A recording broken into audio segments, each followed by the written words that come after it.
you, Mr. Chairman.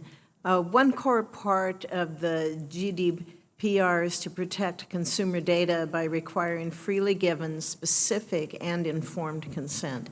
However, we already are seeing user interface workarounds that weaken consent by confusing user choice. Ms. Giuliani, you just spoke to that in the answer to Senator Schatz's question. In these circumstances, users see a false choice or a simple escape route through the I agree button or OK button that pops up on our screen.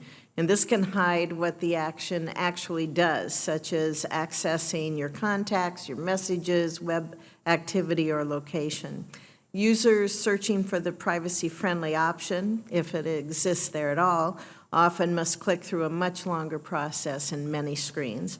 Mr. Steyer, is clear, easy-to-understand user interface design a critical component of achieving informed consent and preserving any rights to consumer data privacy? That's a great question, Senator Fischer, and it is. It really is. I think the truth is, if we all think about ourselves, maybe there's one or two wizards up here, but I'm not, and I run a large organization that helps write privacy laws. So I think clear, easy-to-use information is absolutely critical. That's why I mentioned it in my opening remarks, that just consumers just need, this is complex stuff.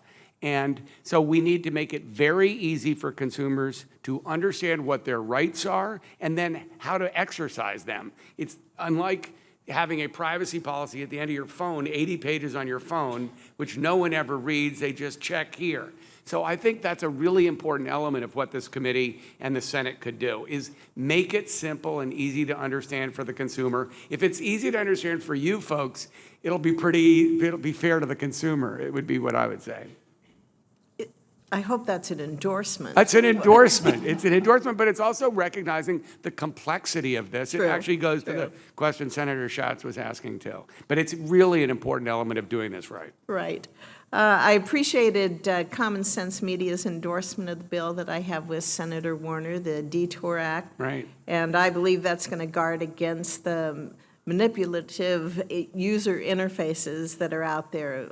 Those are also known as dark patterns. Correct. Can a privacy framework that involves consent function properly if it does not also ensure that user interface design presents that fair and transparent options to manage our personal data settings, sir? Is that it, Director? Yes, please. Yes, you're absolutely right on that. By the way, the other point I would make is the fact that you and Senator Warner are working on the dark patterns, the fact that Senator Blunt is working with Senator Markey and others on bipartisan legislation. This is an area where, I keep saying it, this is common sense for everybody. And I really do believe that this committee acting this way in a bipartisan fashion is critical. But yeah, we've got to keep it simple and easy. Even though it's complex, you've got to make it simple and easy for the average user. Thank you. Ms. Dixon, as the GDPR has been implemented, have you seen any trends for companies that have taken steps toward focusing on user-centered design or others that are avoiding it on purpose? We certainly, in the run-up to the GDPR, saw a lot of attempts, in particular by the platforms, to redesign their user engagement flow and to re-examine whether the consents they were collecting met the threshold articulated in the GDPR. But some of the investigations that we now have underway are looking at whether the ways in which, in particular, the transparent information is being delivered to users really meets the standards anticipated by the GDPR. So, for example, a lot of organizations have implemented layered privacy notices, which is something generally that we recommend to avoid the need to have a 100-page privacy notice. But on the other hand, there can be issues of inconsistency between the layers, too many layers for a user to go through to get basic information.